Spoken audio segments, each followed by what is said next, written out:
Yeah, that should be it, right?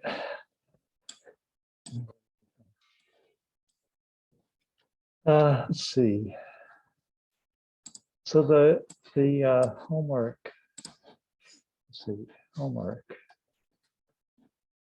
This, for some reason, this year's homework is much larger. Oh, I guess it's close to 2013 or something. It's a lot more It seems like, supplemental pages, I guess. yeah, it's like, no, this isn't 2013, it's just a little thing, right? Yeah, it's something that it's like going insane. Yeah. It's not me, you know. It's like, They just gave them long names. yeah, I don't know what it is. Anyway, it's easier. The course is easier than it was back then. So, and that's part of it. So it's a different, slightly different format. Anyway, so the one, everyone did okay. Then it gets to this, explain how the Prony series, blah, blah, blah. So that one required, wait, before I do that.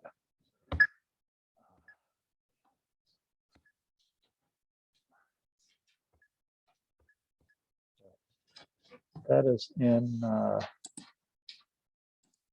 to this new Rouse, like number 11.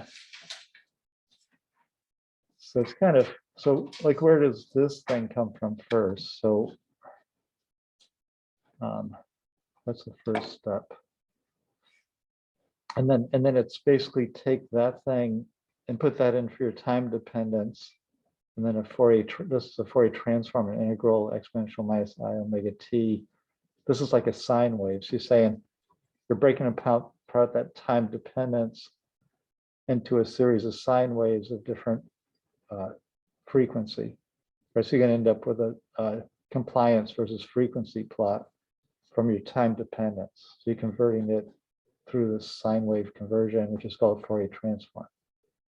Right? So because this thing's exponential, that's exponential, you just add the arguments. And then you call this argument x, so derivative of x is dt with this extra baggage that you divide by. Then derivative integral of exponential is exponential. Between exponential minus infinity is 0 and exponential 0 is 1. So you end up with that thing. Right. So once you have this time dependence thing, let's just transform that to get this. Then you clear the imaginaries here with the complex conjugate. So you multiply that by negative of the imaginary part, and that makes it so the cross terms disappear, and you just get I squared, which is -1, so you get this thing, right? And then the top part becomes a real part and an imaginary part. So G prime, G double prime type thing. Anyway, and this thing, I guess that was pretty fast. But anyway, it's written down there. Hopefully, I mean, that's kind of the worst thing of the dynamics. So if you can figure that out, you're a long way down the road if you're going to have all these equations. But anyway, then we had, so the Prony thing is a series of these springs and dash plot things. And so spring, so you do a Langevin, which is a force balance. So you have force for a friction component is a velocity times a friction factor. Again, that could be Einstein-Stokes, but that could be Stokes' law, 6 pi viscosity if it's a particle. And then A would be, if it's a polymer, A is n to the 1/2 times L. That's the coil size for Gaussian. So that's the and velocity is dx dt. And for the spring, it's the spring constant, which we know. Well, no, the spring constant, and then times position. All right, so if you set that equal to 0, balance it out, you have dx by x, and then you have dt. And then the ratio of the dt term is going to be this it's going to be K spring over that. That thing, right? And then if you integrate that, this thing gives you the relaxation time. This thing gives you 1 of x over x naught. And then this thing gives you time, sorry. This thing gives you 1 over the relaxation time, so the units cancel out, because log doesn't have units. And then the relaxation time is this friction factor by the spring thing. So that's called a Langevin equation for a simple relaxer, stuff, things like that. And it doesn't have an inertia term, so there's no mass times acceleration term, which would be a second derivative. Right, so then that would kind of complicate things, like we'd have an overshoot and bounce back and forth if you put that term in. That's a simple relaxer, doesn't have inertia. So anyway, so that's the classic thing to get tau. So he's got a series of these, each one has a tau. Then once you have that tau, so then you have this thing gives you that it's exponential of t equals exponential of t over tau gives you x. X0 times this is negative. So no, it's the negative. So I guess when I flip this over, it should be negative. So that's your exponential, that's your time dependence. That's this plot. But this is your position versus time. This is time decay. If you want to convert that to frequency space, you do a Fourier transform. So you're going to take that exponential and then multiply it, then do an integral with this exponential I omega t. This is a conversion from time to frequency. That gives you your thing of the frequency, the complex frequency one. From 0 to infinity. So again, you have to have this infinite integral. So anyway, I wanted you to kind of go through memory lane and like go through that, but nobody did it, which isn't surprising. I didn't really give you a hint for it, so anyway, it didn't matter much. But basically, that's what was missing. And that thing's, if you want to know the details of it, kind of it's in here inside this thing, new Rouse, and it's like slide 11. Then it goes on to, and then, and then the shape, it asks you like, how do you get the shape? Well, the shape comes directly from that function, like multiplied this by the complex conjugate minus 1 over tau minus I omega. So you multiply everything by tau, you have omega tau, and then j tau, multiplied by the complex conjugate, and then you get these two terms for the storage and the loss. And then from those two, if you plot those, you get kind of the behavior you're looking for, like a tan delta peak. So the thing, when you measure the dynamic and you see this peak for tan delta, it looks kind of complicated, and the functions look complicated in frequency space, but it basically all comes back to just a simple exponential decay, which is a spring in the dash pot. Right, so you get something that's kind of simple. Then you can have a series of these. You can integrate the different relaxation times, and then you add in a spring. He adds in a spring for the filler particle that's in it, which is an aggregate, right? And that basically will give you. So this wasn't invented for polymers. This was invented for dielectrics, and the whole thing is kind of set up for dielectric relaxation. So. But it's just, you can port it to anything where you put a frequency dependence on things. So it's like the modulated DSC where you put in a temperature frequency, right? You use the same analysis for that. And if you want to understand vibrations, you use the same analysis, anything where there's some frequency involved. So kind of looking at that is useful. And if you actually dielectrics itself, which is important too, like just dielectric relaxation. I'm not sure where else, but basically anywhere we have frequency space, like AC current and like AC circuits. If you want to understand corrosion like it's got to do with AC currents, and they do the same kind of analysis. Do a dielectric analysis. You put an oscillating field on a metal plate that's got paint on it, and you can see from the loss in the storage, the resistance and the impedance of that, and you can tell like where it's got a crack in it, that kind of thing. Like how many cracks and how many impedance would be like the capacitance storage, and resistance would be like it's cracked and it's got a current flowing through that allows a redox reaction that makes it rust.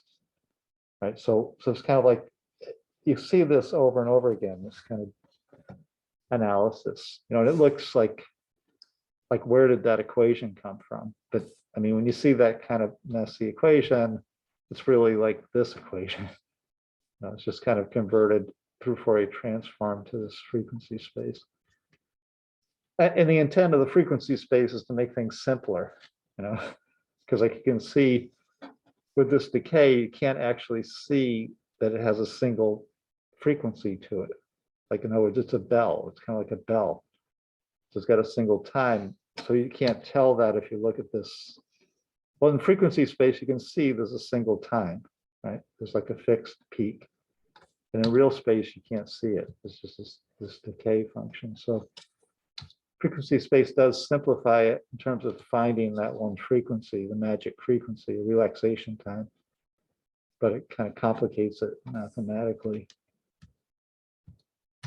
So anyway, that question was supposed to be more than what most of you did, or anybody did. And it was kind of a little bit misleading. Any questions on that thing? Just gonna blur it here. All right, so it's that business, and then wanted to finish going through this, and I'll find some paper to go through for the. It's kind of like a final, but it's just another quiz. In fact, I don't think it matters to anybody's grade, so it's almost like a exercise on loyalty to the concept of the class. So if you don't feel loyal today, then it's okay. But whatever. So, all right. I wanted to project this thing. I don't see it because it's hidden behind something. All right. That will work. There. All right. So basically, I found there's no book. Like, it's kind of strange. There's no book that covers polymer nanocomposites. Like, I couldn't find a book. So there's a bunch of review papers. Like, I just picked the slides from those review papers, like the images, and that's pretty good. So I went through this last time. Like, this is from more or less the Air Force. Like, Rick Via is the head of the research for the Air Force, and he kind of figured out what he thought of nanocomposites. It's a little strange because he originally did his PhD with this Greek guy, I forget his name, Gian Ellis from Cornell, and on clay polymer nanocomposites. So that was one of the original thrusts of Polymer's nanocomposites was clay. So you exfoliate the clay, mix it in to the polymer. There was one product that Toyota had with that, and then it kind of disappeared. A lot of the polyolefin companies were throwing clay into their polyethylene, but none of it ever went anywhere, really, because the clay like clumps up. So it's like a nice idea, but it's difficult to separate the clay layers. So he doesn't even include that in his 2017 review of this. Like, he's only got kind of electronic stuff here, like cadmium sulfide, and he's got barium titanate for capacitors, C60s for photovoltaics too. These are all photovoltaic C60, and these ITO is also kind of a photovoltaic. It's like the clear top conductive layer. This is a magnetic. So these are all like kind of physicsy electrochemical particles almost, so you can see things have transitioned from clay. And then the idea is like put something on the surface that will compatibilize it with the matrix. So it's got all the surface treatments kind of surrounding the particle. And then that surface treatment will give you the functionality that you want, like a fracking fluid. Right. So that isn't exactly how the world works. You know, so I'll try to get to that today. But that isn't really, that's a conceptual way that the world works, but it isn't really how the world works, you know, because you basically have a lot of different size scales. You have this scale, you have a molecular size scale, which is coupling agents, and you have the particle size scale, which is colloidal. Then those things, then there's 5 to 6 orders of magnitude before you get to like fracking fluids, like rheology. And we know that the rheology is going to cover size spans from meters to angstroms, right? So up to the colloidal particles, he's gone to like tens of nanometers, right, from molecular. So he hasn't even approached anything realistic, right? So basically, you can get some properties out of this, but it's mostly by luck, you know, because you haven't considered how the thing builds hierarchical structure, right? It's not going to have just a single crystal structure to it. It's going to have this hierarchy, which is pretty well known, but easily ignored. Anyway, so everybody seemed to want to build this phase map, which I went through last time somewhat, but basically you want to see something like black copolymer phases, so bad aggregates, and then different structures that can form. And these form, again, the theme of this, go over there just to do this. But, so the theme is going to be that you have your perfect sphere, okay, versus reality is going to be like carbon black, where you have polydispersed particles and aggregates, right? And this is like silica. This is a silica colloidal, or it can be a polystyrene latex, or it can be a polymer, like single chain, like just branched polyethylene. It's in one of the studies, or it could be a buckyball, you know, whatever that looks like. Right, so this kind of single particle, and then you can put these things onto it. Right, so carbon black will put, or if they have silica, fumed silica, which is, or precipitated silica, which is also like kind of an aggregate, you can put a silane coupling agent onto it that can kind of compatibilize it with whatever polymer you want to put it into. Carbon black usually just used the way it is, right? Because it's got a organophilic surface that would go with most organic polymers already. Then anyway, so the idea is like you can put this in with the idea that you're going to have these perfectly dispersed, right? Kind of separated, and those things on the surface can have a steric interference with each other, right? Or they can entangle with the matrix polymer. So you can have, if they're long enough, the matrix polymer can attach to them. You can also have matrix polymer stuck to the surface, like bound polymer, which is an idea that came from carbon black. The idea that the polymer somehow sticks to the surface of it. So there's evidence for that, right? So anyway, the idea of this phase map is that as these things approach, you get 2 of these with fairly long chains. If they approach, then there's an attraction between them, and then that forces these things to kind of straighten out. So there's an entropy change to the chains, and there's an enthalpy change to this attraction. Those 2 balance out. So this is a bad thing, this is a good thing.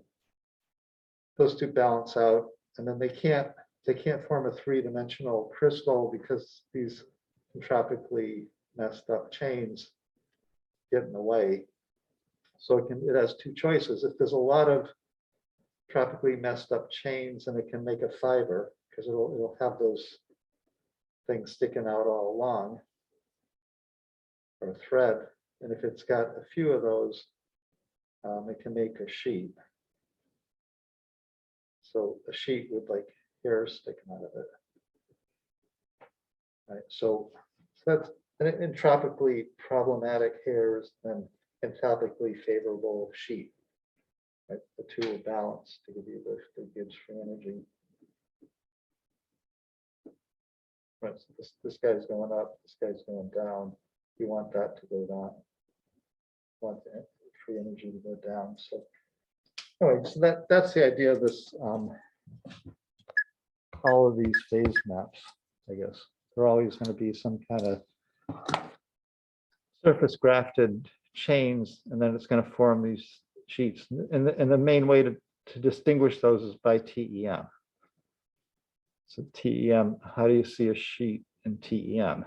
So you can't see it because if you have a projection plane of 2D, the highest dimension object you can see is like 2. So you could see a string, and you can see a single particle, but you can't exactly see a sheet because it matches the dimension of the thing you're viewing it with. Right. So they get around that problem by saying that if you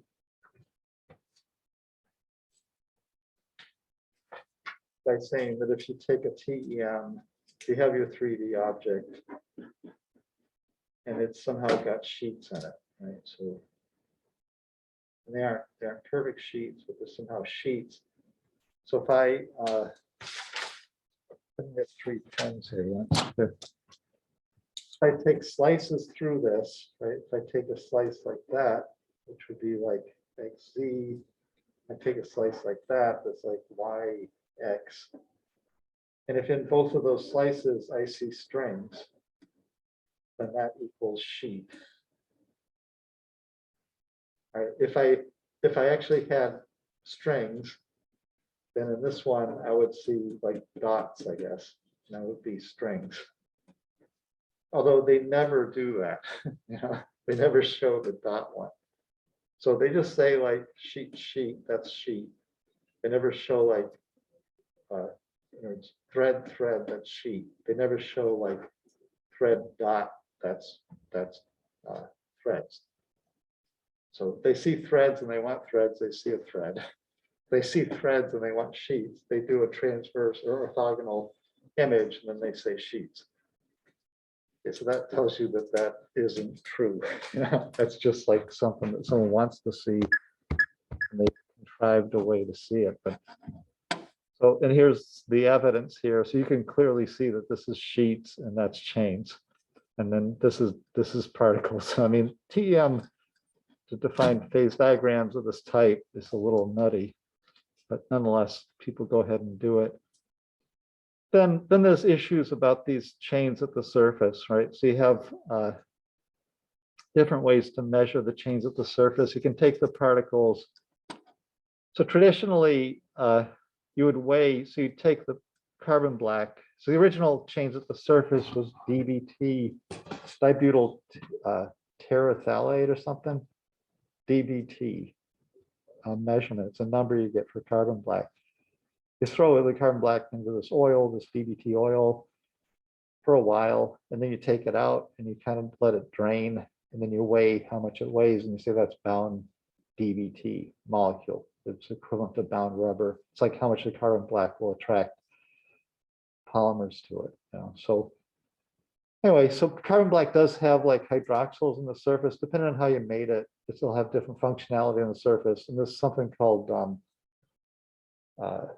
what do they call it? Like aromatic. So it can have graphitic flat surfaces of graphene on the surface, and it can have less of that or more of that. Depending on how many defects in that, it can have hydroxyl stuck to it. So it can be kind of hydrophobic, hydrophilic carbon black, depending on how it was made. And so it's made by kind of an odd process. So basically, when you to make silica, the terminal thing is an oxide. That's the ground state. So you have a metal and you oxidize it, like it rusts. And silica is like aluminum, it rusts like crazy, right? It makes silicon oxide immediately. So you burn some organic precursor with silica in it, you get SiO2, period. Right? It just wants to go there. Carbon, on the other hand, wants to go to carbon dioxide, right? It's going to make a gas. So you have to kind of limit the amount of oxygen in a flame. You also make it with a flame. And then you starve it of oxygen to keep it from going to CO2. We put enough oxygen in to get it to burn off the hydrogens, then you end up with carbon.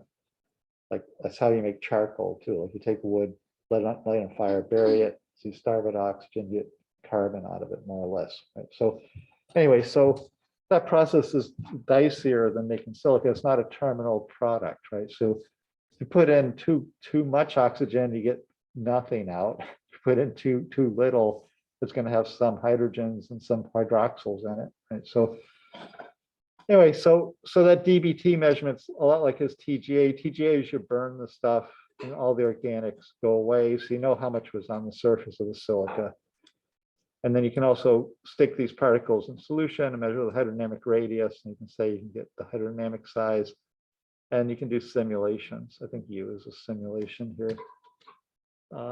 What's U? So there's different ways to get that. His simulated number, I think, is a dashed.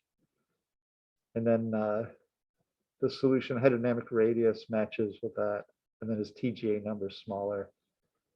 Partly because that number is based on a dense surface. So he takes a density, he measures the mass it burns off. He takes that mass, divides it by the density, he gets the volume, he knows the particle size, and he calculates the thickness from a dense film. And when the thing's in solution, it's not dense, so it's going to have a thicker layer than if it's in the TGA measurement. So this is a pretty well cited review article by, so Shadler's the RPI person, Kumar was there at that time. So basically this is our Rensselaer Polytechnical Institute group. And then they're just going through a review, but basically there's shifts in the glass transition because if this polymer is bound to the surface of the nanoparticle, it can't have as much motion, so the TG can drop or rise. Right, so dropping TG means it's stuck to the surface more because it goes through transition at a lower temperature. So if it can be a higher TG also for whatever reason, like propulsion or something. It depends on what particle you put in the polymer. So it's just showing like compatibility between the filler and the polymer as a function of this TG shift. When they get less compatible, so you have repulsion, and the TG can go up. And when they're more attractive, you get TG goes down. And that means that the polymer wets the surface. This means it de-wets. So that's bad for composites. That's good. This TG study is a big topic. We kind of went through this last time, some of this stuff. This is, I think I started talking about this. This is the first paper that goes through like a phase diagram like this thing. Right. So this is, these phase diagrams always have this. This is 2012. So I think that other one's 2006 or something. This is the grafting density, like how many on the surface, and this is this is the change in the coil size compared to the native coil size. So the change, in other words, it's expanding in this case, but in the McKay thing, it's a ratio between the polymer size and the particle size. So the McKay thing is this phase diagram. So it's got the particle gets larger. The small ones mix better than the large ones. So it's like miscible. This is a thermal driven miscibility. Large particles don't move as fast, so they don't mix as well. Right. And then the small particles mix better because they're driven by diffusion. And this is the polymer size. So the thing about this is that so this is he's saying it's thermodynamic, but the exact same answer you'd get if you said it was kinetic. So it's lower rates of gyration means it's less viscous, means it mixes easier. Let's see, no, higher, let's see, kinetic wouldn't give you that. The higher, yeah, because the immiscible eats in. No, it's the opposite for kinetics, I guess. High viscosity is up here. That's got more miscibility here. And then this is immiscible. Anyway, these phase maps are, everyone started to do phase maps after this with different axes on them. He's got the idea that in this paper they studied 3 different kinds of particles. This polyethylene hyperbranched, which is a single molecule nanoparticle, which has become popular after that. This is 2006, and now I think if you said single molecule nanoparticle, you'd find like a huge number of papers coming out with this kind of idea. So even though it sounded kind of crazy here, it caught on after this paper. And then there's also buckyballs that he looked at, and then he looked at polystyrene beads inside polystyrene, which he saw because he made a deuterated matrix polymer, and they put in these hydrogenous polystyrene so you could see them with neutron scattering. Otherwise, it would be invisible because it's the same index of refraction, same electron density. Right? So anyway, so he has a prediction. Let's see. So there's a prediction for how if the polymer goes to the surface of these particles, and then let's see, how does this work? This cube root thing comes because just of a density analysis. Like he says, the thickness of the layer, and it's gonna kind of make the RG0 is the native polymer base gyration. RG's on the nanoparticle. So when it goes onto the surface of the nanoparticle, it gets larger, right? Because it flattens out. I guess instead of 3D, it's 2D. So this RG or RG0 increases, so that volumetric change, this is just a volumetric change law. Like in other words, squishing the polymer onto the surface would give you this behavior. He sees this linear dependence in composition, which he doesn't explain. So he just says it follows a linear dependence in composition, and he uses that later to calculate the thermodynamics of the mixing of the nanoparticles with the. So he says, like with the low molecular weight polystyrene, so this is a scattering intensity versus Q. He doesn't see a knee. A knee means that he has a Guinier-like particle. So you can see the particles here, but when he puts it in a lower molecular weight polystyrene, the particles disappear because they've clumped up. So this is, the red one is clumped and the blue one's not clumped. So they're better dispersed in the blue one with the higher molecular weight, which is kind of consistent with this phase diagram. With the higher molecular weight, the larger race gyration is more miscible, which is counterintuitive compared to the kinetic thing. That the higher molecular weight would have worse kinetics, I guess, for dispersion. Anyway, so he proposes this theory, which is still like the current best guess, I guess, that the particles, so the larger particles, the enthalpy of interaction between the particles drops as they get larger because they're interacting by van der Waals interactions. That's only over short distances, and you only have the short distance part of the interactions over a limited span. They get smaller and smaller the bigger the particles get. So there's more of this kind of free area, or the free area here is the larger the particles get, which means less of the surface is interacting between the particles, which explains like the other part of this, that the smaller particles, larger particles are more immiscible because they have less potential to interact with each other. That's his del thing here. So this AC thing is crucial to saying that the large particles don't mix because they don't have a potential to interact as much. So there's that business. Then there's this idea, people have talked about this idea, like the chains can have different states, like you can have crowding effects, so they become like hairs, or you can have good solvent or poor solvent. So basically the crowding effect goes through this C star. Once you get to C star, these become blobs, concentration blobs. And because of the forces here, they become like almost like tensile blobs, like stretched out.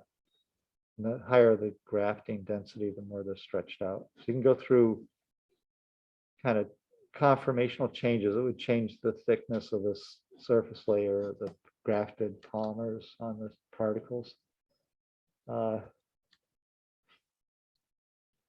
Then this is another like mapping of. So this is Sanat Kumar is at Columbia, and then Akora was his grad student and went to Stevens Institute.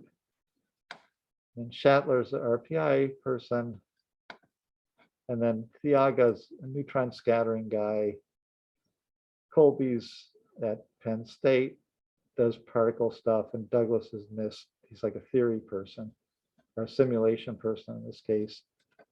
Milovsky's at Argonne, X-ray scattering person. So you have kind of a mixture of a lot of people on this.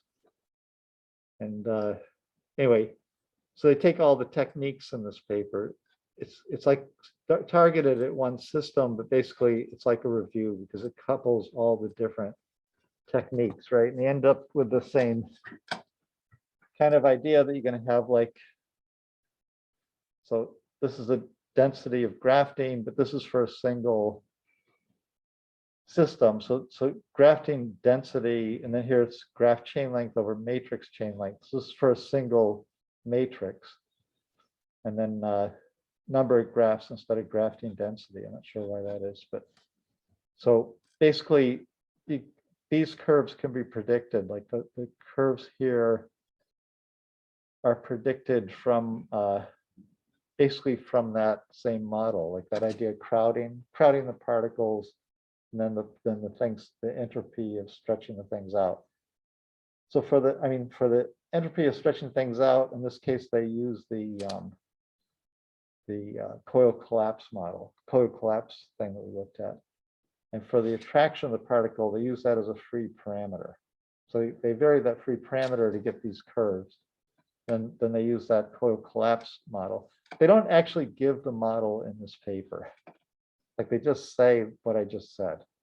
So they leave it to you to figure out what they actually did. But anyway, they come up with these curves that match two things. They do a simulations of these things. So they can, in simulations, you can actually see, is it a sheet or is it a fiber? Because they get a 3D object out of it. Also in scattering, you can see it because you get a 3D measurement. So they have two scattering people here, neutron and X-ray.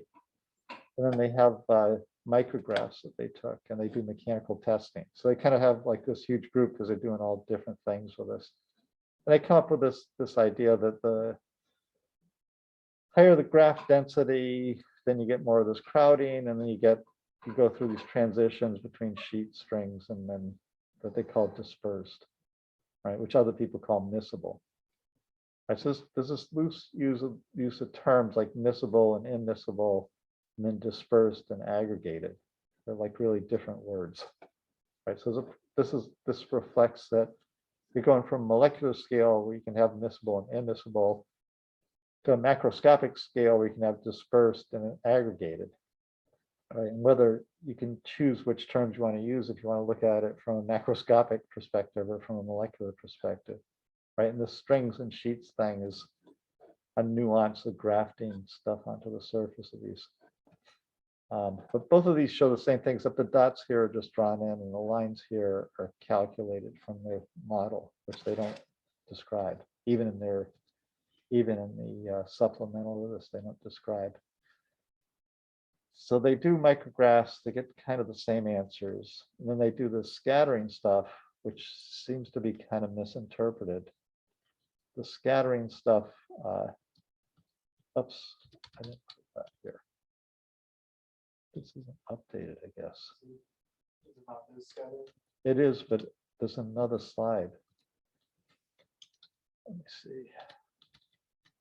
This is slide 16. I might do this thing twice. Nope, it's not. Oh, in fact, this is the wrong version of this thing. How did that happen? Composites 1, that's why. I need composites 2. So nano composites 2. There's nano composites 418. Today's 420, right? It should be the right one. Weird.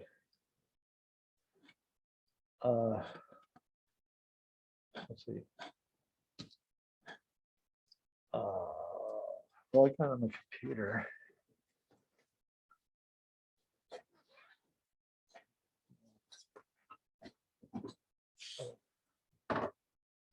It's pretty weird because I just downloaded that or uploaded it or whatever. I think this won't work with the other guys, but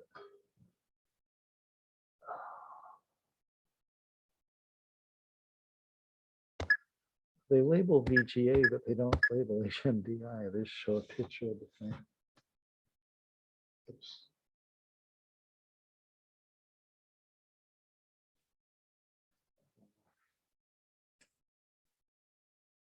This is the same thing, right? But it isn't the same.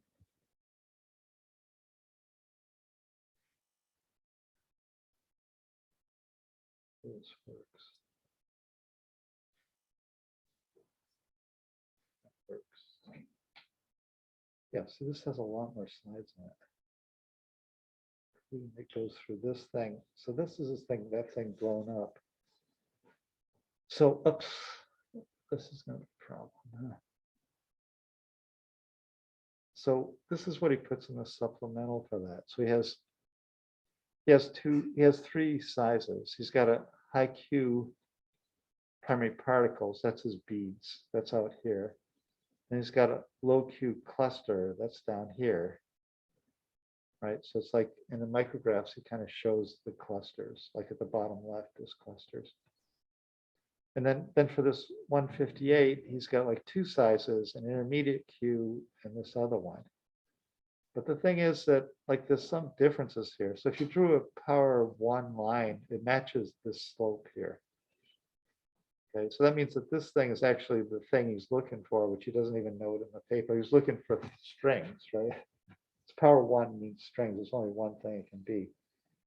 So this is strings, and this is also strings here. So he's got beads that are strings, but he doesn't note that. He just notes that he's got this size and some size he can't measure for those. These are the ones that are blank down here. So yeah, there's some kind of naivety to this analysis. Like there's strings here and there's strings there. So here in this green one, which he has two sizes, he's got beads with strings. Okay, so they form like aggregates, you could call those. Then the aggregates cluster into agglomerates, which is another size here, is intermediate 499. Then those also form strings, like this is also 1. And those form some larger scale thing. So this is telling you the simple analysis doesn't work even for, this is a model simple system. Like he has monodispersed spheres with monodispersed things grafted on the surface, completely controlled system. And what he gets out of it is a hierarchy of structure. He's got 3 levels within 2 or 4 orders of size. And it's actually 10 orders of size. So 3 levels means his interpretation isn't anywhere near sufficient for this. That's kind of the point. I don't know why this didn't get transferred over. But then they also do dynamic measurements in the same stuff, right? So he said, I mean, we went through, you probably don't remember, but this winter thing that if G prime and G double prime match, that means it's a network. So he's got circles are G prime, squares are G prime, circles are G double prime. So he gets a crossover. The pure polymer, the hollow ones, he gets a crossover frequency and a plateau here for the red, right? Red is 142 kilogram per mole. Black is this lower molecular weight that doesn't exactly show a plateau until out here, right? So he's got, when he puts the filler in with the surface grafting, it forms a network, which is, so he hasn't even talked about networks at all, right? In this paper, in the review, or this is actually a paper. So there's a network here, but there's also where G prime, G double prime match down here, there's another network that forms. So he's got a large scale network, low frequency is this huge network. Then at small scales, he's got another network, which is kind of his, maybe it's his fibers like hooking up kind of, you know. So this idea of network is kind of glossed over. Like but there's clear evidence, I mean, at least according to Winter, there's like two regimes and networks for the high molecular weight one, and there's one like local network for the black one. Right. I mean, maybe there's a local network for the black one.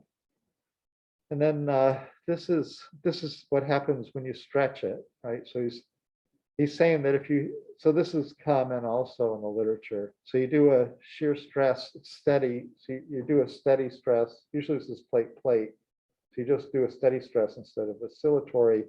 And what you see is that there's a maximum, which means there's a structure change, there's a yield point, right? So that means if you have sheets, right, and they're randomly arranged, then it's going to have a certain kind of shear stress.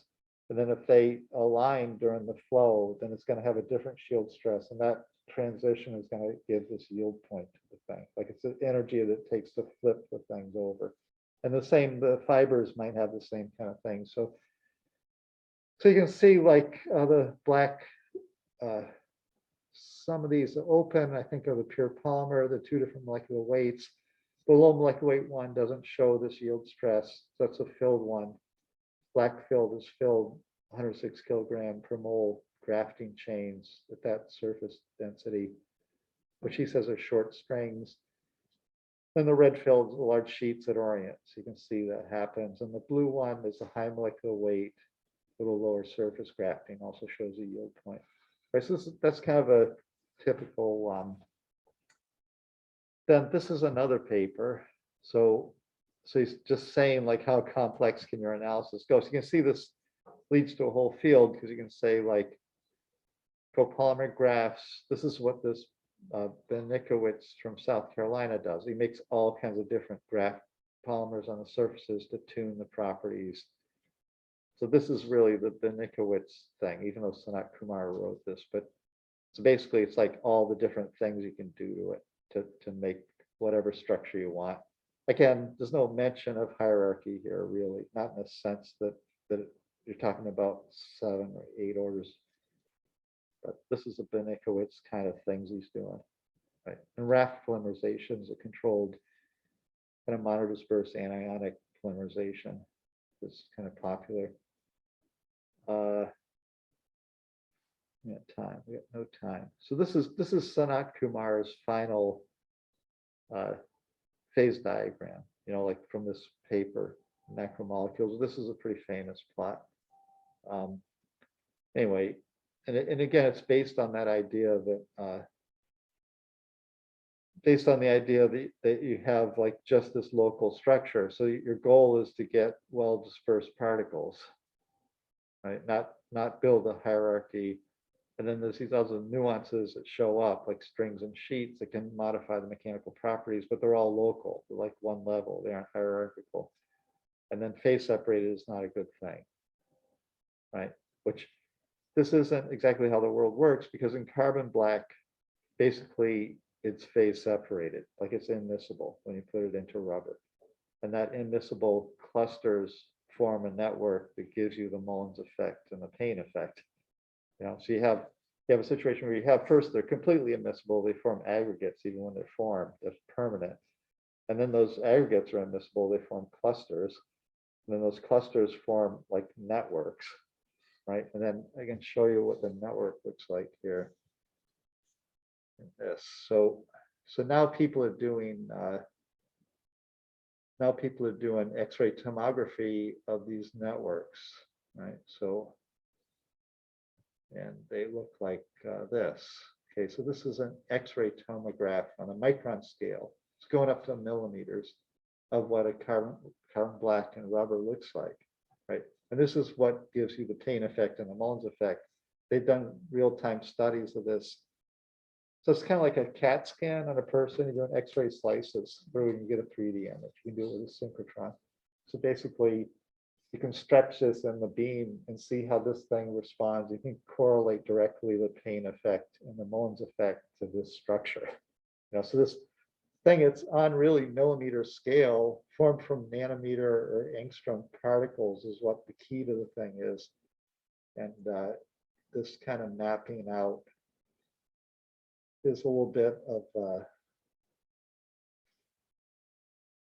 barking up the wrong tree in a sense, you know, but I don't know why this does it. Like it shows nothing. And then like when you go back to it, this is the flaw in the PowerPoint thing on this. But anyway, so this is the standard state of the art everyone will show you thing. This is the graph density, how many chains are on the surface, times n to 1/2 is the size of a chain. So that's like how thick. So the graph density would be like how many, and then how thick gives you kind of the volume of the surface. The y-axis is kind of the volume of this graphed surface. And the bottom one, alpha, is a ratio between the chain, grafting chain and the matrix chain. You can see it goes through 1. So you have on the high end, that's going to be big matrix, high molecular weight. And on the low end, you have low molecular weight. And that's kind of how he maps this thing out. This is pretty much the standard Bayer plot, you know, for polymer nanocomposites.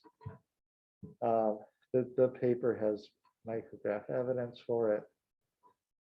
And then they go through. So anyway, and this is the same thing about the sheets orienting, and you get a yield point. So again, like everyone's doing the same thing, pretty much. But then sheets networks have a higher modulus than sheets, have a higher modulus than agglomerates at the low frequency end. Anyway, that's like one. Right, so there's different schools within nanocomposites, right? There's kind of an industrial school. There's this Kumar kind of school, the grafting stuff. And then there's the people that have, all right, so it's whatever hammer you have, and then everything's a nail type thing. There's people that have been studying diffusion coefficients since the 1970s, like just polymer diffusion coefficient. So all kinds of different ways to measure diffusion coefficient. And then there's people that study glass transition have been doing it since the 1980s or something, right? So when the polymer goes to a surface, the glass transition shifts. I showed that to you. And also the diffusion coefficient changes. The people that like to study diffusion coefficient, and they talk about nanocomposites, they talk about nothing but diffusion coefficient. People like to study glass transition, nothing but glass transition. Then there's this Sanat Kumar where they're doing fancy chemistry to the surface, not fancy, but some chemistry to the surface. They just talk about the chemistry. So these schools haven't exactly met. So this stuff involves a lot of neutron scattering, a lot more physics, like this kind of surface glass transition and diffusion work. So this is the kind of idea, like you have different regions, or you have different transport and glass transition properties, like absorption, interface, and these things change with time. So the person that's really pushing this area is Karen Winey from Penn. Okay, but the funny thing is this. I know Karen, I went to grad school with her, and then also Russ Composto is her husband, right? And Karen was a block copolymer person, and Russ was a diffusion guy with Ed Kramer at Cornell. So it's kind of odd that Karen is pushing like the diffusion stuff now, and like, and it's really, and his paper is just her, but she's citing her husband's work, because he does, anyway, it's a little odd, but she's doing a lot of different things. She's probably going to be the next like National Academy, whatever, because she's primed up for it. But basically, anyway, so the idea is like the segment dynamics, there's different dynamics, there's total motion of the chain, and then there's this kind of lateral motion, right? So you have several kinds of dynamics involved. And then the nanoparticles themselves have this dynamics. We saw that in that study with the X-ray motion thing, right? That paper. So what's the time scale difference between these? Well, this is the fastest thing, this lateral motion. And this is the slowest thing, like the motion of the polymer chains. And this is intermediate, the motion of the particles. So it turns out the particles are actually trapped by this matrix. Right. So on the time scale of the particle motion, these are like bricks. So the chains actually lock that in, which explains a lot of things. Like if you make a paint, right, or if you make an ink, you have nanoparticles, titania, you have to mix and disperse somehow, but you can't make the paint without putting a polymer in. Like you need a resin binder, a high molecular weight resin binder. So you need to have, anytime you put nanoparticles into anything, there has to be this chain that move slower than the particles to lock the thing in so that you can get a dispersion. Because even if you put surface groups on this or put a surfactant on it, it's not enough to keep it suspended. It'll settle out pretty quickly, like in an hour. It'll look like it's suspended, but it'll come out unless you put a binder in, which is this thing. So that's been around since beginning of time. Like people used lacquer binder in aqueous systems since the beginning of time to put pigments in, nanoparticle pigments, which is carbon black or titanium or anything, right? So anything made from a flame. So anyway, so the ideas are like scientifically based and kind of surprising in a sense, but basically, if you look back and say, well, geez, people have been doing that since cavemen, basically. So anyway, there's a lot of studies. This goes on and on about the dynamics. It's online if you want to glance through it. And the papers are there too. So I'll dig something up, some paper for final kind of homework thing, and then just like individual turn it in, and the timing, like whenever you can turn it in, like grades are due, like so Friday's okay if you want to do that, or whatever. Again, like I don't think it's going to impact anyone's grade, so it's kind of like just to exercise to do it. So okay, so that's about it. So I'll talk about paper on Friday, whatever paper I find.